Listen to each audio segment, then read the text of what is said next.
PMG दिशा प्रधानमंत्री ग्रामीण digital साक्षरता अभियान योजना को एक बार फिर से जाने। योजना किस बारे में है, किन कैंडिडेट्स का, लाभार्थियों का आप रजिस्ट्रेशन कर सकते हैं, प्रक्रिया क्या है और हर रजिस्ट्रेशन पे आपको क्या मुनाफा मिलता है, इस पूरी डिटेल में हम इस सेशन में इसकी जानकारी प्राप्त करेंगे। पीएमजी दिशा योजना 2017 में हमने सीएससी के माध्यम से देश भर में चलाई। सीएससी के वीएलईज जो यानी विलेज लेवल एंटरप्रेन्योर जो इस वक्त कॉमन सर्विस सेंटर देश के कोने कोने में चला रहे हैं, वो पीएमजी दिशा में लाभार्थियों का रजिस्ट्रेशन कर सकते हैं। प्रधानमंत्री ग्रामीण डिजिटल साक्षरता अभियान सिर्फ उन उन एरियाज में है जो ग्रामीण क्षेत्र में आते हैं, ग्राम पंचायत के अधीन है। शहरी वीएलईज इसमें अपने स्टूडेंट्स को, कैंडिडेट्स को रजिस्ट्रेशन नहीं कर सकते। इस प्रक्रिया को अगर हम ठीक से जानें, डिटेल में जानें, तो सबसे पहले आपको बता दें कि हर प्रत्येक घर से केवल एक लाभार्थी इस योजना में किया जा सकता है। भारत सरकार का एक बहुत बड़ा स्वप्न है कि देश के 40% 40% यानी 6 करोड़ लोग डिजिटल लिटरेट हो और इस योजना के तहत मोबाइल फोन चलाना, कंप्यूटर से संदेश भेजना या प्राप्त करना और साथ ही कैशलेस ट्रांजैक्शंस को अपने मोबाइल के या डिजिटल डिवाइसों के तहत कर सके। इस योजना का उद्देश्य यही है कि देश के नागरिकों को जो डिजिटल डिवाइड हमारे भारत और इंडिया में देखा जा रहा है उसे कम से कम करें और देश के नागरिक ज्यादा से ज्यादा डिजिटली रूप से एक दूसरे से जुड़े। आइए इस प्रक्रिया को अब डिटेल में जानें, इनसे समझें कि किस तरह के लोग इससे जुड़ सकते हैं और कौन इस योजना में काम कर सकता है। सबसे पहले बात करते हैं ट्रेनिंग सेंटर रजिस्ट्रेशन की। ट्रेनिंग सेंटर एक वो केंद्र है जहां से पीएमजी दिशा की ट्रेनिंग लाभार्थियों को दी जाएगी। इस योजना में सिर्फ विलेज लेवल एंटरप्रेन्योर यानी जो वीएलई इस वक्त सीएससी से जुड़े हुए हैं, जिनके पास सीएससी आईडी है, वो ही इस योजना के तहत काम कर सकते हैं। आपका जो शर्तें हम यहाँ पे लगाते हैं वो ये होनी चाहिए कि आप एक रूरल यानी ग्रामीण क्षेत्र में कार्यरत वीएलई हो, आपके पास एक एक्टिव सीएससी आईडी होनी चाहिए, आपका केंद्र मिनिमम 200 स्क्वायर फुट एरिया आपके सेंटर में होना चाहिए, मिनिमम दो कंप्यूटर, न्यूनतम दो कंप्यूटर की सीमा यहाँ रखी गई है। साथ ही आपके केंद्र में इंटरनेट कनेक्टिविटी अवश्य होनी चाहिए। अगर आप सबके पास ये सुविधाएं हैं और आप येली हैं और ग्रामीण क्षेत्र में काम करते हैं तो आप पीएमजी दिशा के लिए एलिजिबल है। इसके बाद आप अपने आप को एज अ वीएलई हमारे पोर्टल पे पीएमजी दिशा पे रजिस्ट्रेशन करते हैं। आप सभी डिजी सेवा पोर्टल पे काम कर रहे हैं। वहां पे एक पीएमजी दिशा की एक टैब वहां पे है जहां से क्लिक करके आप अपने आप को पीएमजी दिशा पोर्टल में भी रजिस्टर कर सकते हैं। जैसे ही आप पीएमजी दिशा टैब पे क्लिक करेंगे, आपको एक नए पोर्टल पे ले जाया जाएगा जहां पे कुछ जानकारी आपकी पहले से ही दर्ज रहेगी और कुछ जानकारी और दस्तावेज आपको नए अपलोड करने होंगे। इन दस्तावेजों में हम आपसे कुछ डॉक्यूमेंट्स मांगते हैं जिसमें एक ग्राम पंचायत दस्तावेज होता है जहाँ पे आप उन किन बच्चों को पढ़ाएंगे उनकी एक सूची बना के गांव के मुखिया या प्रधान से हस्ताक्षर करवाते हैं और उसे पोर्टल पे अपलोड किया करते हैं। इसके साथ ही एक एफिडेविट की हमारी डिमांड होती है। इस एफिडेविट में ये लिखा जाता है कि आप एक वेली के रूप में कार्यरत है और पीएमजी दिशा पे भली भांति उनकी शर्तें जान चुके हैं और इस पे सही तरीके से काम करेंगे। या आपका हस्ताक्षर किया हुआ डॉक्यूमेंट पोर्टल पे अपलोड किया जाता है। इसके साथ ही हम तीसरा डॉक्यूमेंट आपसे आपका एड्रेस प्रूफ मांगते हैं जिसमें आप आधार कार्ड या कोई भी पहचान पत्र अपलोड कर सकते हैं जिसमें आपका नाम, फोटो और एड्रेस यानी पता साफ साफ अक्षर पे लिखा गया हो। पोर्टल में रजिस्ट्रेशन, पीएमजी दिशा में रजिस्ट्रेशन करने के इन शर्तों को पूरा करने के बाद आपका सेंटर का वेरिफिकेशन किया जाता है। आपके सेंटर के वेरिफिकेशन के लिए हमारी राज्य की डिस्ट्रिक्ट टीम आपके सेंटर पे फिजिकली आपके भौतिक रूप से आपके यहाँ पहुंचती है और जांच करती है कि आपका सेंटर दिए गए स्थान पर मौजूद है या नहीं। आपके सेंटर के कंप्यूटर्स की जांच की जाती है कि उनमें इंटरनेट की सुविधा प्राप्त की गई है कि नहीं, आपका सेंटर रूरल ग्रामीण क्षेत्र में आता है कि नहीं, और जो सभी शर्तें पीएमजी दिशा में दी गई हैं उन सभी में आपका सेंटर खरा उतरता है कि नहीं। अगर आप इन सभी पैरामीटर्स पे ठीक पाए जाते हैं तो हमारी डिस्ट्रिक्ट टीम आपके सेंटर को अप्रूव कर देती है, पीएमजी दिशा में काम करने के लिए आपको अनुमति मिल जाती है। इसके बाद आपका ट्रेनिंग सेंटर रजिस्ट्रेशन के बाद बात कही जाती है आप किस तरीके से स्टूडेंट्स यानी लाभार्थियों का चयन करेंगे और उनको किस प्रकार पोर्टल पे रजिस्ट्रेशन करेंगे। लाभार्थियों का चयन में आपको इस बात का खास ध्यान रखना है कि एक परिवार से सिर्फ एक व्यक्ति ही रजिस्टर हो पाए। ये पीएमजी दिशा की मुख्य गाइडलाइन है। मुख्य शर्त यही कहती है कि आपको हर परिवार से सिर्फ एक व्यक्ति को, चाहे वो महिला हो या पुरुष हो, उनमें से किसी एक परिवार में से किसी एक व्यक्ति का चयन करना है और पीएमजी दिशा पोर्टल पे रजिस्ट्रेशन करना है। दूसरी बात आती है कि आपका चयन में और क्या देखना चाहिए, क्या शर्तें और रखी गई है। आपका लाभार्थी डिजिटल निरीक्षर होना चाहिए, उसे कंप्यूटर चलाना, मोबाइल फोन का उपयोग करना, ईमेल भेजना आदि जानकारी नहीं होनी चाहिए। इसके साथ ही 14 से 60 वर्ष की आयु के व्यक्ति ही इस योजना के लिए लाभार्थी हो सकते हैं, एलिजिबल हैं। इससे कम उम्र के या ज्यादा वर्ष के व्यक्तियों को पीएमजी दिशा में रजिस्ट्रेशन करना मना है। आप इन सभी शर्तों को मान करके उन कैंडिडेट्स का चयन करेंगे, उनकी सूची बनाएंगे जिनको आप पीएमजी दिशा में पढ़ाना चाहते हैं और जो बताई गई शर्तों को पूरा करते हैं। इसके बाद हम बात करते हैं कि रजिस्ट्रेशन पोर्टल पे किया कैसे जाए। पोर्टल पे रजिस्ट्रेशन करने के हमारे दो माध्यम हैं इस वक्त। पहला है कंप्यूटर के तहत रजिस्ट्रेशन करना। अगर कोई व्यक्ति आपके सेंटर पे आता है और आप उन्हें पीएमजी दिशा में रजिस्टर कर रहे हैं, तो आप उनसे बायोमेट्रिक अंगूठा या आइरिस आंख दिखा के उनका रजिस्ट्रेशन करेंगे। आधार पोर्टल पे उनकी कुछ जानकारी दी जाती है जो हमारे पोर्टल पे स्वतः अपने आप आ जाती है।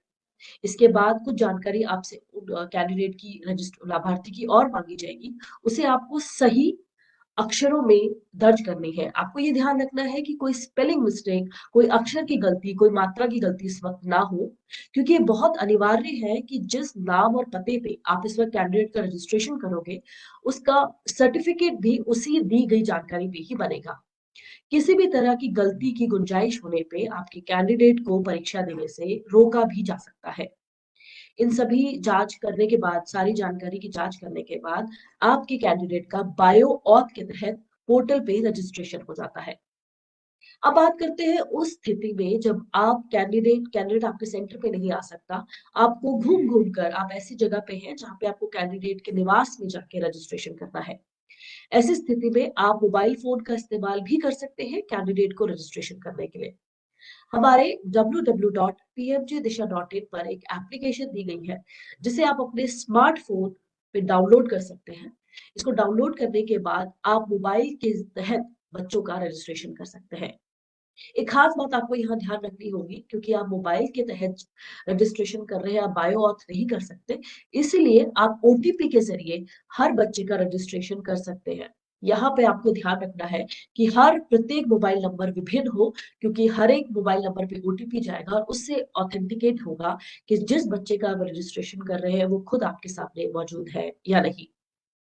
मोबाइल फोन या कंप्यूटर के बाद रजिस्ट्रेशन कर दिया जाता है। इसके बाद बात आती है कि किस तरह की डिटेल्स कैंडिडेट की मांगी जाती है। आधार कार्ड पर जो नाम और डेट ऑफ बर्थ, जो जन्म तिथि लिखी होती है, उसी को आपको अपने पोर्टल पे जहां जानकारी मांगी गई है वहां डालना है। ध्यान रखें कि आप माता पिता का नाम बिल्कुल साफ अक्षरों में बिना किसी गलती के दर्ज कराएं। रजिस्ट्रेशन प्रोसेस खत्म होने के बाद अब कैंडिडेट की ट्रेनिंग की बारी आती है। आप कैंडिडेट को क्या पढ़ा रहे हैं, लाभार्थी क्या पढ़ रहा है, कैसे पढ़ेगा, किस तरीके से किन किन विषयों पे उससे बात की जाएगी, इस पे अब चर्चा करते हैं। 20 घंटों की एक पीएमजी दिशा का हमने मॉड्यूल तैयार किया गया है। ये माना जा रहा है कि 10 दिन से, कम से कम 10 दिन से और अधिकतम 30 दिन के भीतर आपको लाभार्थी की ट्रेनिंग खत्म करनी है।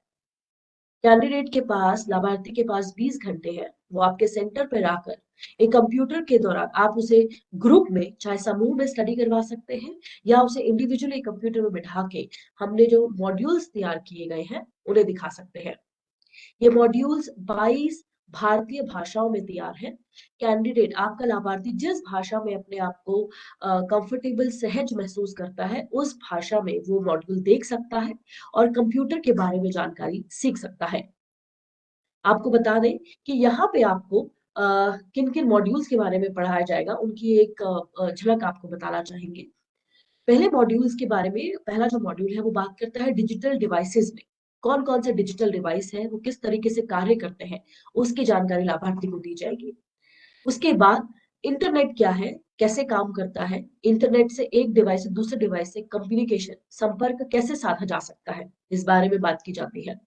साथ ही इंटरनेट के काम क्या है, डिजिटल फाइनेंशियल टूल्स, यानी आप किस तरीके से कैशलेस ट्रांजैक्शन एक मोबाइल फोन से दूसरे मोबाइल फोन में पैसे भेज सकते हैं, ये सभी जानकारी जो आज के समय में बहुत बहुत अनिवार्य है, वो सभी पांच मॉड्यूल्स में लाभार्थी को सिखाई समझाई जाती है।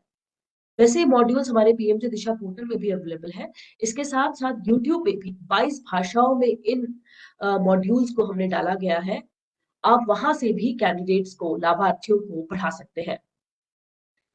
इसके बाद बात की जाती है कि अगर लाभार्थी का रजिस्ट्रेशन हो गया है, उसकी प्रशिक्षण हो गया है, उसकी ट्रेनिंग हो गई है, अब बात की जाती है उसकी परीक्षा की।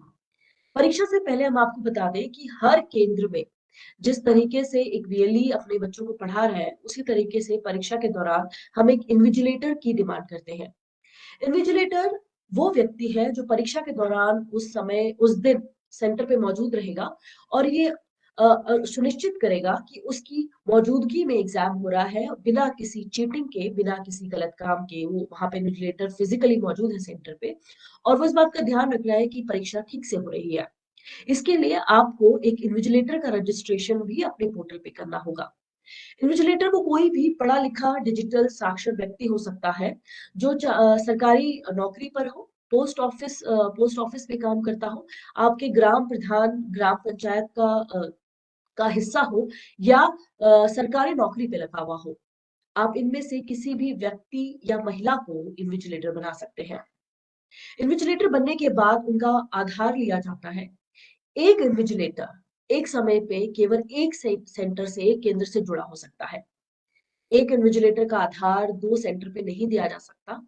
जब वो एक सेंटर से उसकी डिटेल्स की, इसकी जानकारी को हटाया नहीं जा सकता, तब तक वो किसी दूसरे केंद्र में इन्विजिलेटर के रूप में कार्य नहीं कर सकता। तो आपको ऐसे व्यक्ति को ढूंढना है जो आपके साथ परीक्षा के दौरान अवेलेबल भी रहे, उपलब्ध भी रहे, साथ ही वो किसी दूसरे पीएमजे दिशा केंद्र से जुड़ा ना हो। इन सभी बातों को आपको खास ध्यान रखना है ताकि आपकी पीएमजे दिशा की परीक्षा आसान और कम से कम समय में पूरी हो सके। अब बात करते हैं कैंडिडेट की वेरिफिकेशन की। हम ये जांच करना चाहते हैं कि जिन कैंडिडेट्स को, जिन लाभार्थियों को आप पढ़ा रहे हैं, क्या वो सच में डिजिटल ट्रांजैक्शंस के बारे में सीख रहे हैं, इंटरनेट की उपलब्धता और उसके कार्यों के बारे में जान रहे हैं या नहीं। एक छोटा सा टेस्ट हमने यहाँ पे आपके लिए, यानी सेंटर ऑपरेटर्स के लिए भी लगाया हुआ है। वेरिफिकेशन ऑफ ईमेल, हम ये जांच करना चाहते हैं कि जो मेल आईडी आपने हमें दी गई है वो कैंडिडेट इस्तेमाल करता है कि नहीं। इसके लिए गो अहेड @pmtdisha.mail.in पर लाभार्थी की मेल आईडी से एक मेल हमें भेजनी होती है। ये मेल हमारे पास मिल जाए, इसके बाद ही आपका लाभार्थी परीक्षा के लिए मान्य माना जाता है। दूसरा प्रोसेस हम यहाँ पे आपके लिए रखते हैं वर्चुअल पेमेंट का। एक डमी ट्रांजैक्शन प्रोसेस हमने बनाया है जिसमें कैंडिडेट, लाभार्थी 3 बार 1-1 रुपए की ट्रांजैक्शन करता है वर्चुअल रूप से। हम उन्हें जानना चाहते हैं क्या उसे यूपीआई और कैशलेस ट्रांजैक्शन जैसे प्लेटफॉर्म्स के बारे में पता है, क्या वो सहजता से बिना किसी की मदद के कैशलेस ट्रांजैक्शन कर सकता है या नहीं। इन दोनों प्रक्रियाओं के पूरा होने के बाद ही एक कैंडिडेट को परीक्षा के लिए मान्य माना जाता है। अगर आपका लाभार्थी इन दोनों परीक्षाओं में, इन दोनों स्टेप्स में फेल हो जाता है तो वो परीक्षा के लिए आगे नहीं बढ़ सकेगा। इसके बाद बात करते हैं कैंडिडेट वेरिफिकेशन के बाद बात करते हैं कैंडिडेट एग्जाम की, कि किस तरीके से परीक्षा होती है, क्या क्या ध्यान आपको एक पीएमजे दिशा परीक्षा में ध्यान में लगाना है और ये ध्यान रखना है कि आपका कैंडिडेट, आपका लाभार्थी आराम से परीक्षा दे सके। परीक्षा के दिन, जिस दिन आपने परीक्षा रखी गई है, उस दिन ध्यान रखें कि आपके सेंटर पे निरंतर बिजली और इंटरनेट की सुविधा उपलब्ध हो। वैसे तो ये हमारे हाथ में नहीं होता, लेकिन आपको फिर भी सुनिश्चित करना है कि बार बार जिस दिन इलेक्ट्रिसिटी जा रही है, बिजली जा रही है, आप उस दिन पीएमजे दिशा का एग्जाम ना रखें। इंटरनेट भी सुचारू रूप से उपलब्ध हो, उसी दिन आप पीएमजे दिशा का एग्जाम रख सकते हैं। सबसे पहले कैंडिडेट को आप पोर्टल पे जाके सबसे पहले बायो ऑथ करते हैं। इसका मतलब है कि कैंडिडेट अपने आप को ऑथराइज्ड कर रहा है कि जिसकी जानकारी आधार में या पोर्टल पे दी गई है वही इस वक्त एग्जाम देने आया है। इसके बाद आपके सेंटर का इन्विजिलेटर अपने आप को बायो ऑथ करके यह सबूत साबित करता है कि परीक्षा के हॉल में वो भी मौजूद है और वो सुनिश्चित करेगा कि एग्जाम बिना किसी चीटिंग के या गलत काम के ठीक से हो सके। इन दोनों बायो ऑथ के सक्सेसफुल होने के बाद कैंडिडेट की आईडी यानी पहचान पत्र मांगा जाता है एग्जाम एजेंसी से। एक पोर्ट आपको अपने वेब कैमरा में कैंडिडेट की फोटो खिंचवानी होती है और साथ ही जो आधार या पहचान पत्र जिसमें कैंडिडेट की फोटो लगी हो वो कैंडिडेट आप कैमरा में देख के फोटो क्लिक करवाते हैं। अगर कैंडिडेट की तस्वीर इस वक्त मौजूद लाभार्थी के साथ मैच हो जाती है, नाम और डेट ऑफ बर्थ, माता पिता का नाम जो जिस वक्त जानकारी रजिस्ट्रेशन के वक्त दी गई है, अगर वही जानकारी इस वक्त परीक्षा के दौरान जमा कराए गए और आईडी प्रूफ मौजूद होती है तो कैंडिडेट को परीक्षा के लिए आगे बढ़ा दिया जाता है। यहाँ पे बात आपको खास ध्यान रखनी है कि अगर कैंडिडेट की फोटोग्राफ उसकी फोटोग्राफ पहचान पत्र से नहीं मिलती तो कैंडिडेट को ये रोक दिया जाएगा और आपको यहाँ पे 3 अवसर मिलेंगे अपनी सही जानकारी के साथ मौजूद दोबारा परीक्षा में आने के लिए।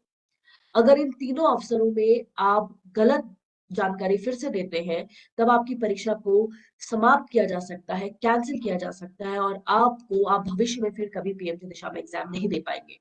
तो इस बात का खास ध्यान रखें कि वही जानकारी वही पहचान पत्र दिखाएं जिसमें आपकी तस्वीर हाल की हो और नाम और आपके माता पिता का नाम और डेट ऑफ बर्थ बिल्कुल सही दर्ज हो जो रजिस्ट्रेशन पोर्टल में रजिस्ट्रेशन करते वक्त दिया गया था। ऑथराइजर आपकी डिटेल्स को चेक करने के बाद आपको एग्जाम के लिए आगे बिठाता है। परीक्षा में 25 सवाल आते हैं। इन 25 सवालों में से अगर आप 8 का ठीक जवाब देते हैं तो परीक्षा में आप पास माने जाते हैं। 25 सवाल आपके एमसीक्यू बेस्ड होते हैं यानी मल्टीपल चॉइस क्वेश्चन। 4 विकल्पों में से आपको एक सही विकल्प का चयन करना होता है और अंत में या परीक्षा के दौरान आपको एक पैराग्राफ दिया है जिसे आपको सिस्टम पे टाइप करके दिखाना है कि आपको टाइपिंग आती है, आप कीबोर्ड के अक्षरों से उनको पहचानते हैं और उन्हें टाइप करना जानते हैं।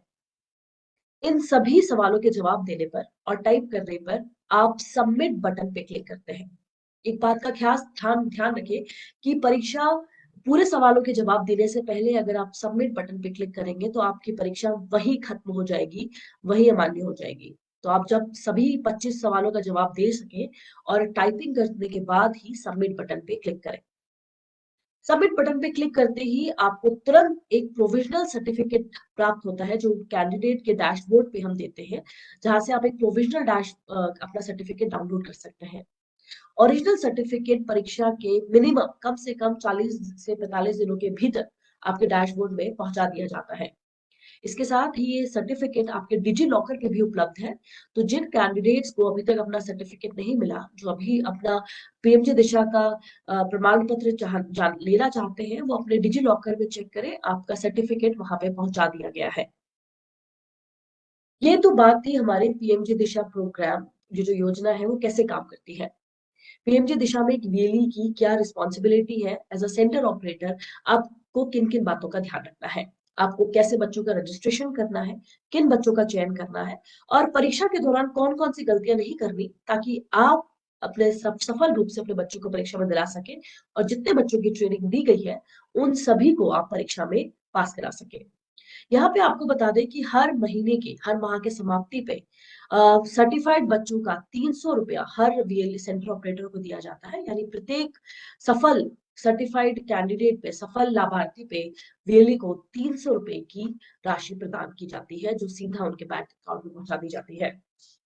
अब बात करते हैं जिस मेन उद्देश्य से हमने जो सेशन रखा है कि परीक्षा के दौरान क्या करें और किन बातों का खास ध्यान रखें कि जो आपके सेंटर पे ना हो जिससे आपका कैंडिडेट ब्लॉक होने से बच सके और आप भी सही और सफल परीक्षा करा सके। तो सबसे पहले ध्यान रहे कि आपको सही वेबसाइट यानी www.pmgdisha.in को ही विजिट करना है। इसके अलावा पीएमजी दिशा की कोई ऑफिशियल वेबसाइट नहीं है। www.pmgdisha.in ही एकमात्र हमारी ऑफिशियल वेबसाइट है जहां पे आपको वीएलई का डैशबोर्ड, कैंडिडेट का डैशबोर्ड मिलता है। जो कैंडिडेट सेंटर का इन्विजिलेटर है वो एग्जाम आपके द्वारा चयन किया हुआ व्यक्ति है। तो इस समय आपको ये ध्यान रखना है कि वो व्यक्ति ऐसा हो जो परीक्षा के दौरान उपलब्ध रहे। ऐसा ना हो कि आपके यहाँ परीक्षा हो और वो आपको ना मिल पाए, क्योंकि बिना उनके बायोट के, बिना उनकी मौजूदगी के आप एग्जाम नहीं करवा सकते। और इस बात का भी खास ध्यान रखें कि अगर आपका इन्विजिलेटर कोई भी गलत काम करते हुए पकड़ा गया है, तो इसके लिए ट्रेनिंग सेंटर ही जिम्मेदार होगा। आपको ये जिम्मेदारी उठानी होगी कि आपके द्वारा चयनित इन्विजिलेटर ने गलत काम किया है।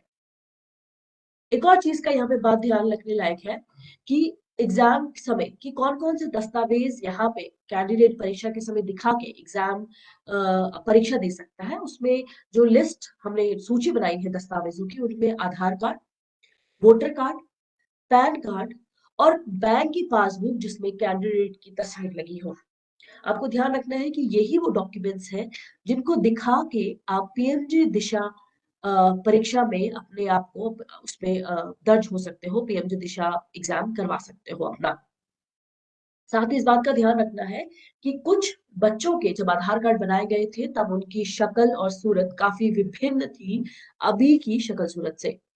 आपको ये ध्यान रखें कि वो तस्वीर उनके या तो अपडेट करवा दी जाए या उनका आधार ठीक से अपडेट हो, उनकी जानकारी अपडेटेड हो, तभी उनका पीएमजी दिशा पोर्टल में रजिस्ट्रेशन करवाए और तभी उनका एग्जाम करवाए। हमारे पास एक बहुत बड़ी टीम ऑथराइजर्स और प्रॉक्टर की है जो नियमित रूप से हर परीक्षा शुरू होने से पहले जांच करती है कि सेम कैंडिडेट, सेम लाभार्थी एग्जाम देने के लिए आया है जिसका रजिस्ट्रेशन हुआ है।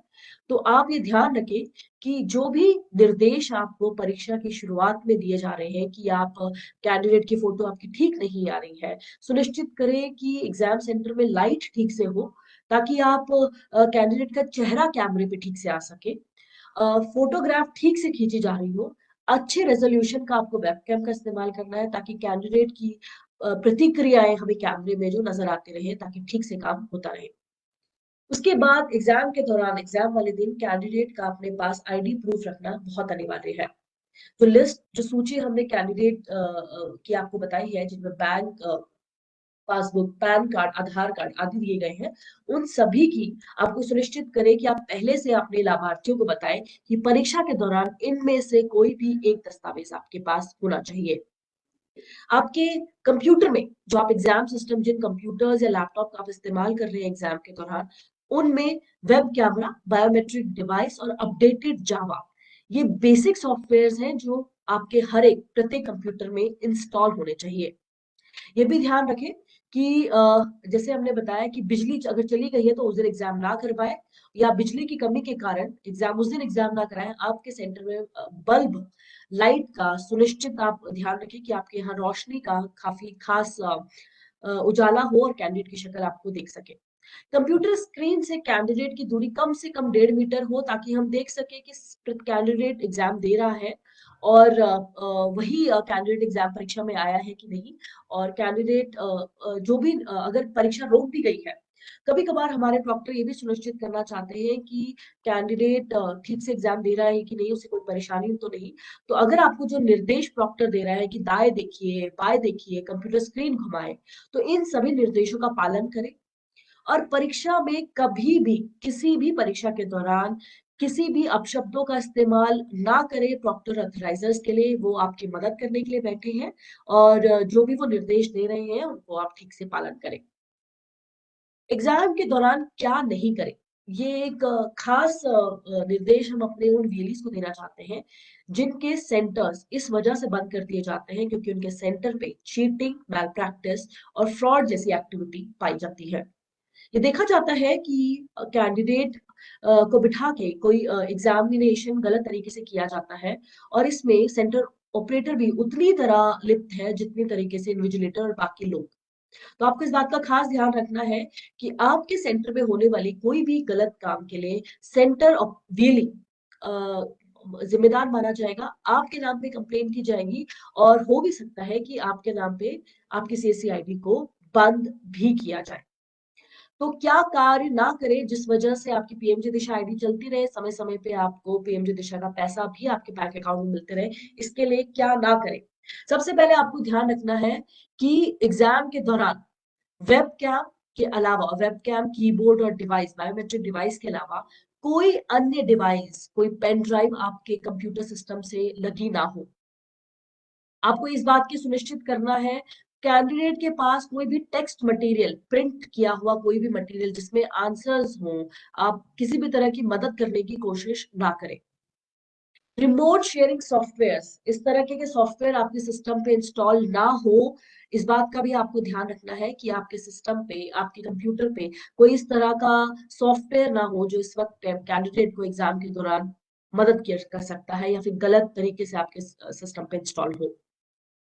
इसके अलावा आपको इस बात का भी ध्यान रखना है कि कोई भी वेबसाइट, एक परीक्षा की वेबसाइट के अलावा कोई और वेबसाइट आपके सिस्टम पे ना खुली हो। अगर ये सब कार्य में आप लिप्त पाए जाते हैं तो आपकी पीएमजी दिशा आईडी बंद करा दी जाएगी। आपको इस बात का भी ध्यान रखना है कि परीक्षा समाप्त होने से पहले, यानी सारे प्रश्नों के जवाब दिए बिना कैंडिडेट सबमिट बटन पे क्लिक ना करे। परीक्षा के दौरान पूरे समय कैंडिडेट का चेहरा उसके कैमरे में साफ नजर आना चाहिए। जैसे आप अभी मेरा चेहरा इस वक्त साफ देख सकते हैं, आप देख सकते हैं कि मैं कंप्यूटर स्क्रीन के पास बैठी हुई हूँ, मैं कैमरे को देख रही हूँ और स्क्रीन मेरे सामने है। उसी तरीके से आपको अपने कैंडिडेट को कैमरा के सामने बिठा के उसकी परीक्षा करवानी चाहिए। कैमरे की दिशा कैंडिडेट के चेहरे और उसके तरफ होनी चाहिए, ना कि इधर उधर टेढ़ी मेढ़ी आप कैमरा लगाए, ताकि इस बात का सुनिश्चित किया जा सके कि आपके सेंटर पे जो कैंडिडेट परीक्षा दे रहा है वो ठीक तरीके से दे रहा हो। एक और चीज आपको यहाँ पे खास ध्यान रखनी चाहिए कि परीक्षा के दौरान कैंडिडेट अपनी सीट छोड़ के ना चले जाए। ऐसे कैंडिडेट्स को हम हमारा सिस्टम डिटेक्ट कर लेता है और उसे ऑटोमेटिकली फेल कर लेता है। तो अगर आपको इस बात का ध्यान रखें कि आप कैंडिडेट को ठीक से ट्रेन करें कि परीक्षा के दौरान अपनी सीट नहीं छोड़नी है, कंप्यूटर स्क्रीन से इधर उधर नहीं देखना है। और खास बात यहाँ पे, अगर आपका सेंटर इम्पर्सनेशन यानी सेंटर के एग्जाम के दौरान चीटिंग करते वक्त लिप्त पाया जाता है तो हम आपकी आईडी को उसी वक्त ही ब्लैकलिस्ट कर लेते हैं। आपको परीक्षा के दौरान कैंडिडेट से फोन पे बात नहीं करनी है, किसी भी तरह का संपर्क उससे नहीं करना है, ना इन्विजिलेटर को ना ट्रेनिंग सेंटर को। कैंडिडेट की ट्रेनिंग आप इस तरीके से करें कि जब वो परीक्षा के लिए बैठे तो उसको अपने सारे सवालों के जवाब आते हो, वो सहज महसूस करे सारे सवालों का जवाब देने में। इसके लिए हमने कुछ असेसमेंट्स प्रिपेयर करे हैं ताकि आपका कैंडिडेट, आपका लाभार्थी बिल्कुल सहजता से पीएमजी दिशा एग्जाम दे सके।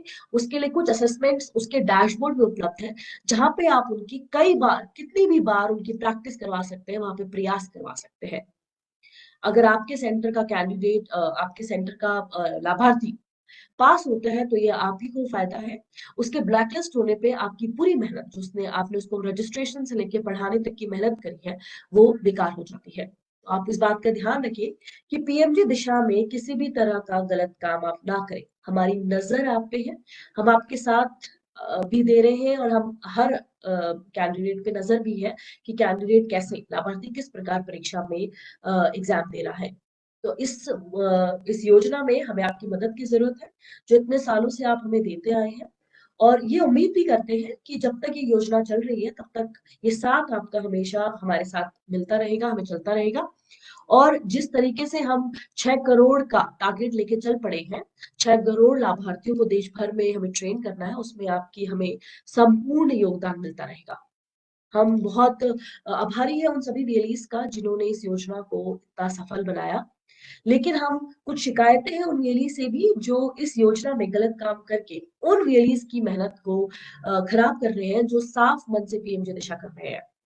तो हम ऐसे वीएलईस को निरंतर सिस्टम से निकालते रहते हैं, हटाते रहते हैं और ये भी कोशिश करते रहते हैं कि ऐसे वीएलईस को सिस्टम पे ना आ पाए जो किसी भी तरीके का गलत योजना के साथ, गलत संदेश के साथ इस योजना से जुड़ना चाहते हैं। एक खास बात हम उन वेरीज को बता दें कि अब से पीएमजी दिशा वेरिफिकेशन में कुछ हमने बदलाव किए हैं। आपकी सीएससी आईडी 3 महीने तक एक्टिव होनी चाहिए, यानी 3 महीने, पिछले 3 महीनों में उसमें किसी ना किसी तरह का ट्रांजैक्शन होना चाहिए। सीएससी में काफी सर्विसेज हैं, उन किसी भी सर्विसेज में आप 3 महीने में 50 से ज्यादा ट्रांजैक्शन करनी होनी चाहिए आपकी। इन्हीं ट्रांजैक्शंस को देख के आपको पीएमजी दिशा में अप्रूव किया जाएगा। तो जो वीएलई पीएमजी दिशा में काम करना चाहते हैं लेकिन शिकायत करते हैं कि उनकी पीएमजी दिशा आईडी अप्रूव नहीं हो रही, तो आप एक खास बात ध्यान रखिए कि आपकी सीएससी आईडी ट्रांजैक्टेड होनी चाहिए, लगातार एक्टिव होनी चाहिए पोर्टल पे, और आप एक कार्यरत वीएलई हो। अगर आपकी सीएससी आईडी एक्टिव होगी तभी आपकी पीएमजी दिशा आईडी को एक्टिवेट यानी मान्य करार दिया जाएगा। इस यकीन के साथ कि आज का सेशन आपके लिए लाभदायक रहा हो, जो सवाल आपके मन में, जो नए वीएलईज हमारे 2017 में हमारी योजना में इस दौरान जुड़े हैं, आपके जो सवाल रहे होंगे, वो कहीं ना कहीं आपको जवाब दे दिया जाएगा। We'll try to have this session in different languages. I will request our state team to have this in different languages so that our VLEs who don't understand Hindi can also ensure that we are having a smooth project. They are running a smooth PM Disha project at their center, and no kind of malpractice or unfair examination or unfair means are being used at their centers. तो इस उम्मीद के साथ कि हम PMG दिशा को एक सफल योजना, एक सफल प्रोजेक्ट बनाएंगे, आप सबसे यही इजाजत लेते हैं। नमस्कार।